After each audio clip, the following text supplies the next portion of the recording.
Uma diferença de 64 milésimos de segundo separou George Russell de uma crise ainda maior na Mercedes. O cara não pontuava havia 2 corridas.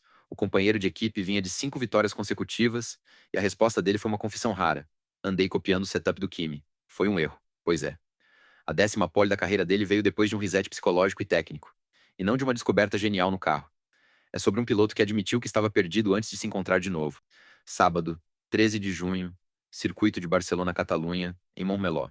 7ª etapa da temporada de 2026. Parecia mais um dia de classificação na Fórmula 1. Mas não era. Russell cravou 1 minuto, 14 segundos e 872 milésimos. E meteu 64 milésimos em Lewis Hamilton, da Ferrari. Isso é menos que um piscar de olhos. Kimi Antonelli, o líder do campeonato. O cara que vinha de 5 GPs vencidos seguidos. Ficou em terceiro, 108 milésimos atrás. Pela primeira vez no ano, Antonelli não larga na primeira fila. Do outro lado do grid, Gabriel Bortoleto, da Audi, não passou do Q2. E vai largar em 12º. Fernando Alonso, na provável última corrida em casa, cravou o 22º e último tempo. Pois é, o sábado teve de tudo. E o mais surpreendente é que a história por trás dessa pole é mais humana do que técnica. Vamos reconstruir o cenário. O Gran Prêmio da Catalunha é a 7ª etapa do calendário de 2026. Um circuito que os pilotos conhecem de trás para frente. Todo mundo já correu em Montmeló desde as categorias de base. E é justamente por isso que a pole de Russell pegou tanta gente de surpresa. Segundo o GE Globo, a Mercedes vinha de um fim de semana apagado em Mônaco, onde Russell terminou em nono e Antonelli venceu de novo. A diferença no campeonato já era de 66 pontos. E aí, na sexta-feira de Barcelona, Russell tomou uma decisão que ele mesmo chamou de volta ao básico. Segundo a Crash Fórmula 1, ele disse em entrevista coletiva que desde Miami vinha usando configurações de carro copiadas do setup de Antonelli, porque o italiano estava invencível e ele queria entender o porquê. Só que não funcionou. O carro ficava instável, a confiança caía, e o resultado eram 2 corridas sem pontuar. Uma em Mônaco e outra no Canadá, onde ele chegou em 12º. Em Barcelona, ele pediu para a engenharia resetar tudo. Voltou às especificações que usava na Austrália e no Bahrein, no começo do ano. E aí o carro respondeu. O G1 publicou que a volta mais rápida de Russell no Q3 foi construída na curva 9, uma curva de alta velocidade que exige confiança cega no acerto, exatamente o que ele tinha perdido. E o mais curioso, o tempo de Russell, 1 minuto, 14 segundos e 872 milésimos, foi apenas 101 milésimos mais rápido que a pole do ano passado em Barcelona. A pista não mudou drasticamente. Quem mudou foi a cabeça do piloto. É um detalhe sutil, mas que diz tudo sobre como a Fórmula 1 de alto nível funciona. O equipamento é o mesmo, a diferença é quem está no comando. O Q3 teve 2 momentos que definiram a sessão.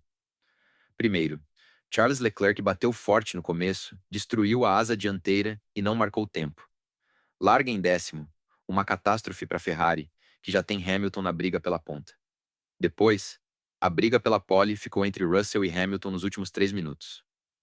A Gazeta Esportiva narrou minuto a minuto. Russell abriu com 1 minuto, 14 segundos e 872 milésimos.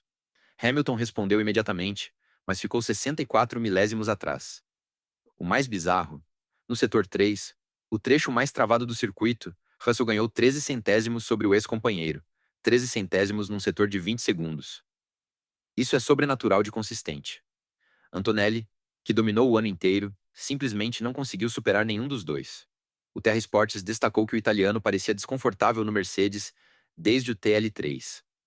O terceiro treino livre de sábado de manhã, onde ele reclamou de understeer nas curvas de baixa velocidade. E aí vem o detalhe que ninguém comentou. Segundo o UOL, Russell disse numa entrevista pós-classificação que voltar ao básico significou algo específico. Ele pediu para a equipe reverter uma mudança na suspensão dianteira que a Mercedes introduziu em Miami. Uma mudança que Antonelli adorou. E Russell odiou. Mas, em vez de admitir, ele tentou se adaptar. Copiar e colar me colocou para trás, disse Russell, segundo a Crash Fórmula 1. É uma frase que resume a diferença entre dois pilotos. Um que precisa de um carro feito sob medida e outro que se adapta a qualquer coisa. Só que o adaptável, no fim, era o que estava perdendo. Esse é o mini ahá. A genialidade de Antonelli deu a ilusão de que o setup dele era objetivamente melhor. Não era. Era melhor para ele. E Russell demorou 3 corridas para entender que o problema não era o carro. Era a mão que estava no volante. Ou melhor, era a mão errada copiando o movimento certo de outra pessoa. Agora vamos ao ângulo que ninguém mais está oferecendo. Todo mundo vai dizer que a pole de Russell foi um resgate ou uma virada. Mas olha os números de perto. Essa é a terceira pole de Russell em 2026. Ele também poleou no Bahrein e em Miami. O problema não é velocidade pura num fim de semana. O problema é consistência. Antonelli lidera o campeonato com 66 pontos de vantagem sobre Hamilton e 68 sobre Russell. 68 pontos em 7 corridas. Ou seja, mesmo que Russell vença em Barcelona com volta mais rápida, 26 pontos, ele ainda estaria 42 pontos atrás. A pole de Russell não é o começo de uma recuperação. É um lampejo que pode ser exatamente isso, um lampejo. Porque o verdadeiro teste não é sábado, é domingo. E aí a história muda. Pois é. E aí que entra o outro lado do grid. Gabriel Bortoleto, da Audi, larga em 12º. Segundo o site oficial da Fórmula 1, ele ficou a 2 décimos do Q3. Numa Audi que é claramente o quinto carro do grid, 12º é resultado ok. Mas o brasileiro mostrou consistência nas simulações de corrida, com um ritmo de volta que a Gazeta Esportiva classificou como promissor para a briga por pontos. Do outro lado, Fernando Alonso, na Aston Martin, cravou o 22º tempo. Na provável última corrida em casa, ele vai largar em último. É o tipo de dado que não aparece no placar, mas que pesa. Isso muda como você vê o fim de semana. Russell pode ter ganhado uma batalha, mas a guerra do campeonato já tem dono. E o mais irônico de tudo é que o próprio Russell admitiu isso na entrevista. Ele disse que a pole não apaga a diferença no campeonato. Um piloto cravando a volta mais rápida do fim de semana e ainda assim sendo realista sobre o tamanho do buraco que ele mesmo cavou. E isso é só metade do que ninguém te contou. Toda semana eu volto com um caso desses. A corrida acontece domingo, 14 de junho, no circuito de Barcelona-Catalunha. 66 voltas de um traçado que todo piloto conhece de memória. Russell sai na frente, mas a Ferrari de Hamilton mostrou um ritmo de classificação que surpreendeu até a Mercedes. 64 milésimos, lembra? Isso é uma distância que um undercut na largada anula em segundos. Antonelli, de terceiro, vai tentar a sexta vitória seguida. Algo que ninguém na história recente da Fórmula 1 fez desde Sebastian Vettel, em 2013, quando o alemão venceu 9 consecutivas pela Red Bull. O circuito de Barcelona-Catalunha tem uma característica traiçoeira.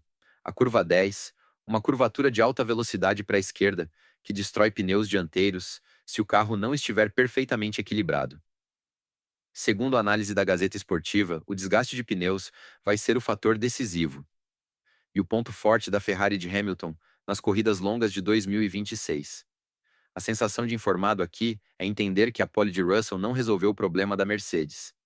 Ela só escancarou que, quando o carro funciona para ele, Russell é rapidíssimo. O problema é fazer o carro funcionar todo fim de semana. E isso não se resolve com uma volta no sábado, por mais bonita que ela tenha sido. Bortoleto, de 12º, briga por pontos numa pista onde ultrapassar é mais difícil que convencer a FIA a ser consistente. 3 ultrapassagens por corrida, em média, desde 2023. Ou seja, o brasileiro precisa de uma largada perfeita e sorte no safety car. Mas a Audi mostrou evolução no ritmo de corrida e o 10º lugar não está fora de alcance.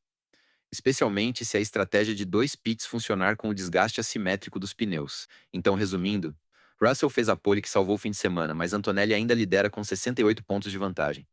3 corridas de distância praticamente. O volta ao básico funcionou no sábado. O domingo é outra história. E a diferença de 64 milésimos pode virar pó na primeira curva.